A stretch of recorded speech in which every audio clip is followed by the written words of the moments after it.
નમસ્કાર મિત્રો, VN Gujarati YouTube channel તમારું સ્વાગત છે. મિત્રો, દેશ અને દુનિયાની તાજા ખબર સૌથી પહેલાં જાણવા માટે અત્યારે ચેનલ સબસ્ક્રાઇબ કરી દેજો.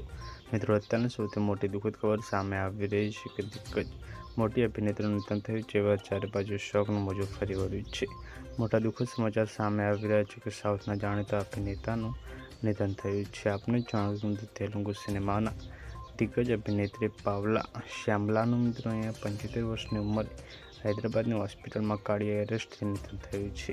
તેઓ લાંબા સમયથી હૃદયની બીમારી અને આર્થિક તંગીથી મિત્રો ઝઝૂમી રહ્યા હતા. ત્યાં મિત્રો પવન કલ્યાણ અને અલ્લુ અર્જુન સહિતના મિત્રો અનેક ફિલ્મ હસ્તીઓને મિત્રો તેમની સારવાર માટે આર્થિક મદદ કરી હતી. તેમના નિધનથી સાઉથ ફિલ્મ ઇન્ડસ્ટ્રીમાં શોકની લાગણી છવાઈ ગઈ છે. તો ખૂબ જ મોટા સમાચાર સામે આવી રહ્યા છે કે મિત્રો સાઉથના જાણીતા અભિનેત્રીનું નિધન થયું, જે બાદ ચારે બાજુ શોકનું મોજું ફરી વળ્યું છે. પલ પલને મળતી રહેશે. ધન્યવાદ.